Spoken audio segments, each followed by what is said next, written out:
Hi, welcome back to day number 5 of our 21-day journey of Daniel's fast as we connect with God through prayer, fasting, and intercession. These past couple of days, we've been trying to speak about in the alignment of what God is going to be doing in this year 2014.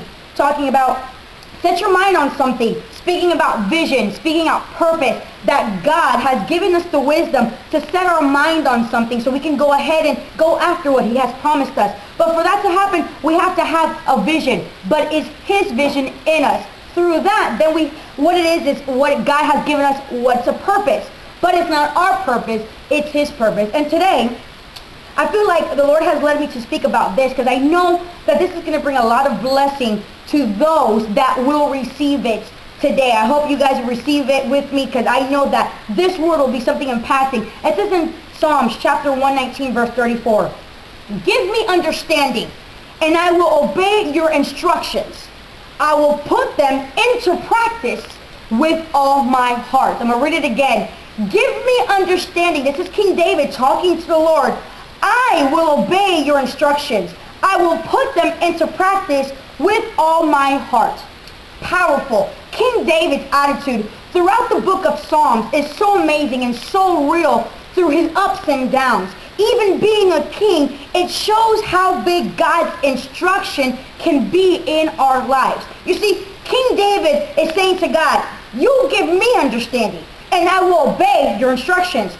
See, there is so much basic key points in this passage that will impact you in a powerful way. First, the understanding. I'm going to talk real quickly on 4 key points today, and it's understanding. You have to see how King David tells the Lord, Lord, I need you to give me understanding. I'm not going to find understanding from my mom, from my dad, from the church I go to, from the pastors I hear from them weekly. I need you to give me understanding, because David recognized the understanding that I have is not going to be sufficient. So the next one he talks about is obeying. It's very important as children of God that we obey the instruction that's given to us. First, God gives us understanding. And when he gives us his understanding, we have to put into practice what it is obeying. But it just stay there. You see, it says he asked God for understanding. He obeyed, but guess what? It wasn't his instructions. It wasn't his understanding. It was God's instructions. Sometimes we receive instructions from godly authority. A supervisor, let's put it down in that area. In school, instructions. At church, instructions. You're going to hear instructions everywhere you go. But when it comes instructions from God himself, God will use someone to give you instruction. It's not for the bad. It's not to mess you up. It's not for you to get put down. It's not for you to go backwards. On the contrary, God gives us instructions so we can move forward, so we can move ahead. And it said, I will put them into practice. See, it wasn't enough for King David to ask God, Lord, I need you to give me understanding. I'm going to obey, and I'm going to obey your instructions. But it's not enough. You see, then King David says, I will put them into practice.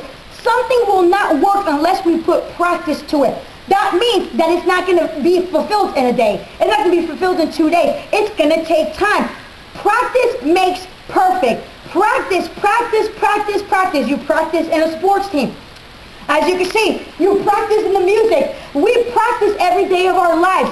It was important for David to understand that he asked God for understanding. He asked God, Lord, I need to obey your instructions because your instructions are going to help me. But God, I know that I need to put it to practice. And I'll finish with this. He said, I will put them into practice with all my heart. You have to understand that King David was a man after God's own heart. A man after God's own heart. He committed his errors. He committed his sin. He committed faulty things in his life. But David recognized what he had to do was, Lord, I surrender myself. I'm going to ask for your understanding so I can go ahead and obey your instructions and put them into practice with all my heart. David, a man after God's own heart. Let's do this. Day number 5. You need to ask God today, Lord, give me your understanding. Let me obey your instruction and help me to put them into practice with all my heart. That is the only way, viewers, that we will be able to fulfill the promises that God has declared over us. It's basic stuff. Basic key points. Obey instructions. It's not complicated. It's not rocket scientist. It's not for something for us to be fasting 40 days. Obey your instructions and you will see how God will bless you when you just do what you have to do and obey his instructions. Day number 5, I hope you're feeling stronger every day, getting to the Word of God, and tomorrow we'll be back. Day number 6. Stay in there. God bless you.